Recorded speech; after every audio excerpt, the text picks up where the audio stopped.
ಚಿಕ್ಕಮಗಳೂರಿನ ಕೆಎಂ ರಸ್ತೆ ಅಗಲೀಕರಣಕ್ಕೆ ಭೂ ಸ್ವಾಧೀನಪಡಿಸಿಕೊಳ್ಳುವ ವೇಳೆ ಅಧಿಕಾರಿಗಳು ತಾರತಮ್ಯ ಎಸಗುತ್ತಿದ್ದಾರೆ ಅಂತ ರೈತರು ಆಕ್ರೋಶವನ್ನ ವ್ಯಕ್ತಪಡಿಸಿದ್ದಾರೆ. ತಹಸೀಲ್ದಾರ್ ಜೊತೆಗೆ ಪೊಲೀಸರು ಮತ್ತು ಎಂಜಿನಿಯರ್ಗಳು ಗುತ್ತಿಗೆದಾರರು ರಸ್ತೆ ವಿಸ್ತರಣೆಗೆ ಜಾಗ ಗುರುತುಪಡಿಸುವುದಕ್ಕೆ ಮುಂದಾಗಿದ್ರು. ಈ ವೇಳೆ ತಮಗಾಗ್ತಾ ಇರೋ ಅನ್ಯಾಯದ ಬಗ್ಗೆ ರೈತರು ಅಳಲು ತೋಡ್ಕೊಂಡಿದ್ದಾರೆ. ಬಲಾಢ್ಯ ರೈತರು ಮತ್ತು ಸಣ್ಣ ರೈತರ ನಡುವೆ ಆಗ್ತಾ ಇರೋ ತಾರತಮ್ಯ ಸರಿಪಡಿಸಿ ನ್ಯಾಯ ದೊರಕಿಸಿಕೊಡಬೇಕು ಅಂತ ಆಗ್ರಹಿಸಿದ್ದಾರೆ.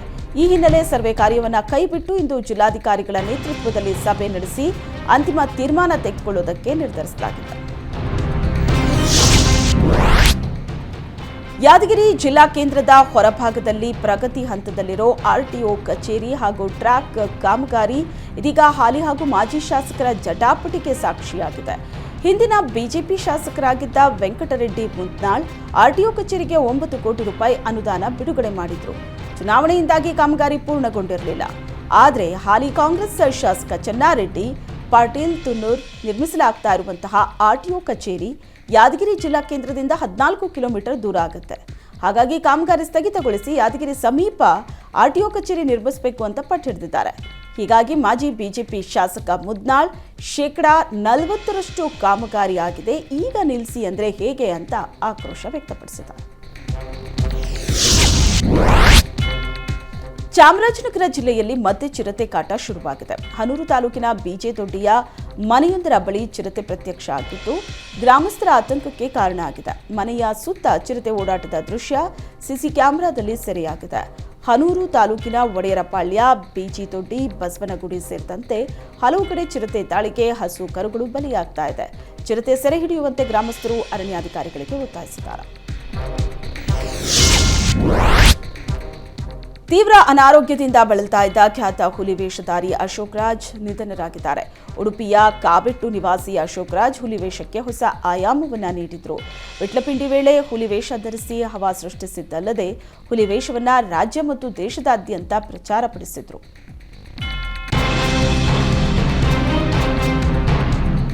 ಹುಬ್ಬಳ್ಳಿಯಲ್ಲಿ ಫಕೀರ ಸಿದ್ದರಾಮ ಸ್ವಾಮೀಜಿಗಳ ಅಮೃತ ಮಹೋತ್ಸವ ನೆರವೇರಿದೆ. ಶಿರಹಟ್ಟಿ ಮಠದ ಪೀಠಾಧಿಪತಿಗಳಿಗೆ ಆನೆ ಅಂಬಾರಿ ಸಹಿತ 5,555 ನಾಣ್ಯಗಳಿಂದ ವಿಶೇಷ ತುಲಾಭಾರ ನೆರವೇರಿಸಲಾಗಿದೆ. ಕಾರ್ಯಕ್ರಮದಲ್ಲಿ ಮಾತನಾಡಿದ ಮಾಜಿ ಸಿಎಂ ಬೊಮ್ಮಾಯಿ, ಆನೆ ತುಲಾಭಾರ ಹೇಗೆ ಮಾಡ್ತಾರೆ ಅಂತ ನನಗೆ ಕುತೂಹಲ ಇತ್ತು. ಒಂದು ಸಣ್ಣ ವ್ಯತ್ಯಾಸ ಆಗದಂತೆ ತುಲಾಭಾರವನ್ನ ನೆರವೇರಿಸಲಾಗಿದೆ. ಆನೆ ಮೇಲೆ ಅಂಬಾರಿ ಇಟ್ಟು ಅದರಲ್ಲಿ ಗುರುಗಳನ್ನ ಕೂರಿಸಿ ತುಲಾಭಾರ ಮಾಡಲಾಗಿದೆ. ಇದೊಂದು ದೊಡ್ಡ ಸಾಹಸ, ವಿಶ್ವದಲ್ಲಿಯೇ ಇದೊಂದು ವಿಶಿಷ್ಟ ಪ್ರಯತ್ನ ಅಂತ ಮೆಚ್ಚುಗೆಯನ್ನ ವ್ಯಕ್ತಪಡಿಸಿದ್ದಾರೆ. ಇದೇ ಸಂದರ್ಭದಲ್ಲಿ ಶ್ರೀಗಳಿಗೆ ಭಕ್ತರು 3 ಕೆಜಿ ಬಂಗಾರದ ಗಟ್ಟಿಯನ್ನ ಕಾಣಿಕೆಯಾಗಿ ನೀಡಿದರು. ಈಗಾಗಲೇ 11 ಕೆಜಿ ಚಿನ್ನ ಸಂಗ್ರಹ ಆಗಿದ್ದು ಫೆಬ್ರವರಿಯ ಒಳಗೆ 63 ಕೆಜಿ ಚಿನ್ನದ ತುಲಾಭಾರ ಮಾಡೋದಾಗಿ ಘೋಷಣೆ ಮಾಡಲಾಗಿದೆ.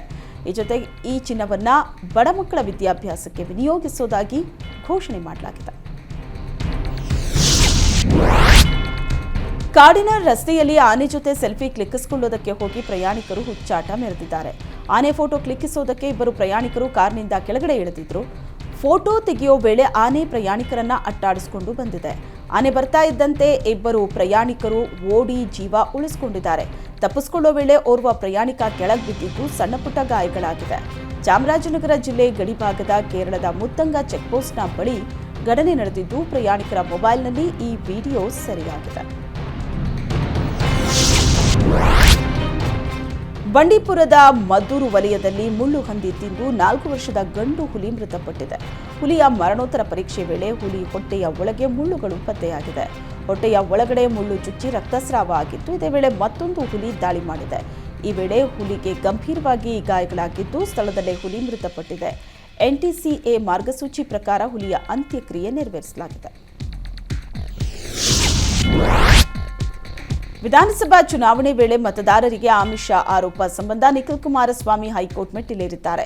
ಚುನಾವಣಾ ಅಕ್ರಮಗಳನ್ನು ತಡೆಗಟ್ಟುವುದಕ್ಕೆ ನಿರ್ದೇಶನ ಕೋರಿ ನಿಖಿಲ್ ಕುಮಾರಸ್ವಾಮಿ ಸೇರಿದಂತೆ ಹಲವರು ಪಿಐಎಲ್ ಸಲ್ಲಿಸಿದ್ದಾರೆ. ಆಧುನಿಕ ತಂತ್ರಜ್ಞಾನವನ್ನು ಬಳಸಿ ಮತದಾರರಿಗೆ ಆಮಿಷವೊಡ್ಡಲಾಗ್ತಾ ಇದೆ. ಇದರಿಂದ ನಿಷ್ಪಕ್ಷಪಾತ ಚುನಾವಣೆ ನಡೆಯುವುದು ಸಾಧ್ಯವಿಲ್ಲ. ಚುನಾವಣಾ ಆಯೋಗಕ್ಕೆ ನಿರ್ದೇಶನ ನೀಡುವಂತೆ ಹೈಕೋರ್ಟ್ಗೆ ಅರ್ಜಿ ಸಲ್ಲಿಸಿದ್ದಾರೆ. ಬಿಜೆಪಿ ಜೆಡಿಎಸ್ ಮೈತ್ರಿಗೆ ಮಧ್ಯಸ್ಥಿಕೆ ವಹಿಸಿದ್ದ ಗೋವಾ ಸಿಎಂ ಪ್ರಮೋದ್ ಸಾವಂತ್ರನ್ನ ನಿಖಿಲ್ ಕುಮಾರಸ್ವಾಮಿ ಭೇಟಿಯಾಗಿದ್ದಾರೆ. ಗೋವಾ ಸಿಎಂ ಜೊತೆ ಲೋಕಸಭಾ ಚುನಾವಣೆ ಸಿದ್ಧತೆ, ಮೈತ್ರಿ ಬಳಿಕ ರಾಜ್ಯದಲ್ಲಿ ನಡೆದ ವಿದ್ಯಮಾನಗಳು ಸೇರಿದಂತೆ ಹಲವು ವಿಚಾರಗಳ ಬಗ್ಗೆ ಚರ್ಚೆ ನಡೆಸಿದ್ದಾರೆ. ಮುಂದಿನ ವಾರ ಮಾಜಿ ಸಿಎಂ ಕುಮಾರಸ್ವಾಮಿ ಬಿಜೆಪಿ ಹೈಕಮಾಂಡ್ ಭೇಟಿಯಾಗಲಿದ್ದು ಲೋಕಸಭಾ ಕ್ಷೇತ್ರಗಳಿಗೆ ಸ್ಥಾನ ಹಂಚಿಕೆ ಕುರಿತು ಅಂತಿಮ ಮಾತುಕತೆ ನಡೆಯಲಿದೆ. ಸೀಟು ಹಂಚಿಕೆಗೂ ಮುನ್ನ ನಿಖಿಲ್ ಕುಮಾರಸ್ವಾಮಿ ಗೋವಾ ಸಿಎಂ ಭೇಟಿ ಮಾಡಿದ್ದು ಕುತೂಹಲ ಮೂಡಿಸಿದೆ.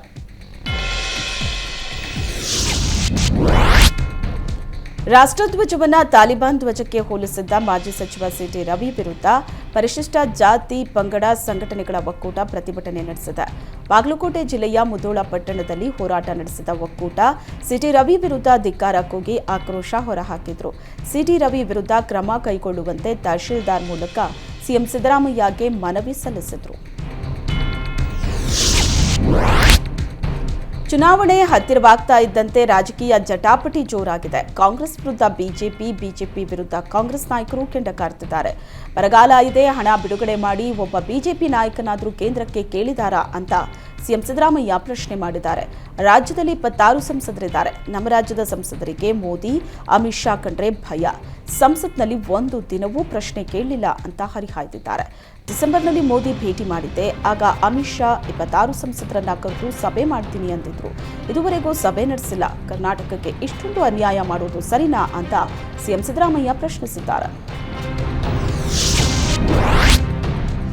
ಉಡುಪಿ ಜಿಲ್ಲೆ ಕಾರ್ಕಳ ತಾಲೂಕಿನ ಇತಿಹಾಸ ಪ್ರಸಿದ್ಧ ಶಿರ್ಲಾಲು ಸೂಡಿ ಬಸದಿಯ ಪಂಚಕಲ್ಯಾಣ ನಡೆದಿದೆ.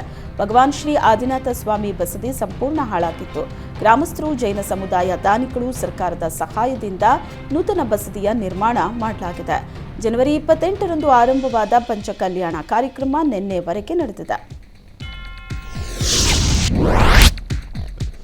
ನ್ಯೂ ಇಯರ್ ಸೆಲೆಬ್ರೇಷನ್ಗೆ ಅಂತ ಹೋದವನ ಶವ ಕೊಳೆತ ಸ್ಥಿತಿಯಲ್ಲಿ ಪತ್ತೆಯಾಗಿದೆ. ಹೊಸ ವರ್ಷದ ದಿನ 19 ವರ್ಷದ ರಾಜೇಶ್ ಸ್ನೇಹಿತರ ಜೊತೆ ಪಾರ್ಟಿಗೆ ಅಂತ ತೆರಳಿದ್ದ. ಆದರೆ ಸ್ನೇಹಿತರು ರಾಜೇಶ್ನನ್ನ ಪಾರ್ಟಿಗೆ ಸೇರಿಸಿಕೊಂಡಿರಲಿಲ್ಲ. ಇದಾದ ಬಳಿಕ ರಾಜೇಶ್ನ ಪತ್ತೆಯಾಗಿದ್ದ. ಈ ಬಗ್ಗೆ ಕುಟುಂಬಸ್ಥರು ಪೊಲೀಸರಿಗೆ ದೂರು ಕೊಟ್ಟಿದ್ರು. ಬಾಲಕನಿಗಾಗಿ ಪೊಲೀಸರು ತೀವ್ರ ಹುಡುಕಾಟ ನಡೆಸಿದ್ದು, ತಿಂಗಳ ಬಳಿಕ ದೊಡ್ಡಬೊಮ್ಮಸಂದ್ರ ಪಾರ್ಕ್ ಕೆರೆ ಬಳಿ ರಾಜೇಶ್ ಶವ ಪತ್ತೆಯಾಗಿದೆ. ಪಾರ್ಟಿಗೆ ಸೇರಿಸಿಕೊಂಡಿಲ್ಲ ಅನ್ನೋ ಕಾರಣಕ್ಕೆ ರಾಜೇಶ್ ನೇಣು ಬಿಗಿದುಕೊಂಡು ಸಾವನ್ನಪ್ಪಿರೋ ಶಂಕೆ ವ್ಯಕ್ತವಾಗಿದೆ. ಪ್ರಕರಣ ದಾಖಲಿಸಿಕೊಂಡ ಪೊಲೀಸರು ಹೆಚ್ಚಿನ ತನಿಖೆ ನಡೆಸುತ್ತಿದ್ದಾರೆ.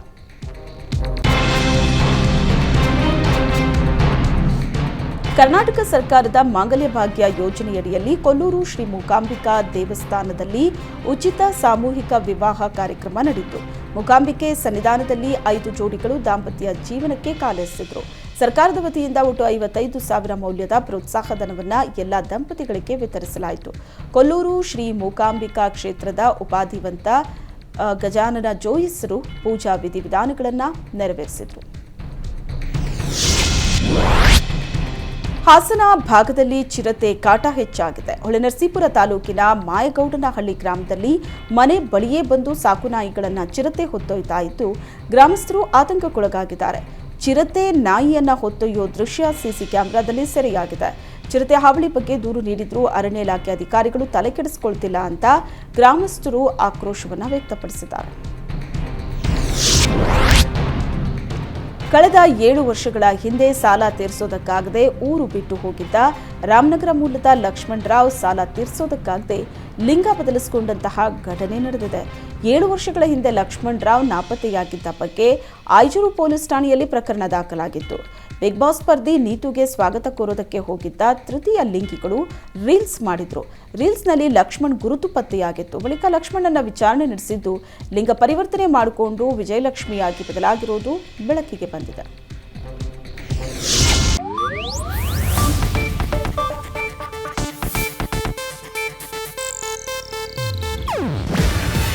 ಇದು ಏಷ್ಯಾನೆಟ್ ನ್ಯೂಸ್ ನೆಟ್ವರ್ಕ್ ಪ್ರಸ್ತುತಿ. ನೀವು ನೋಡ್ತಿದ್ದೀರಾ ಏಷ್ಯಾನೆಟ್ ಸುವರ್ಣ ನ್ಯೂಸ್.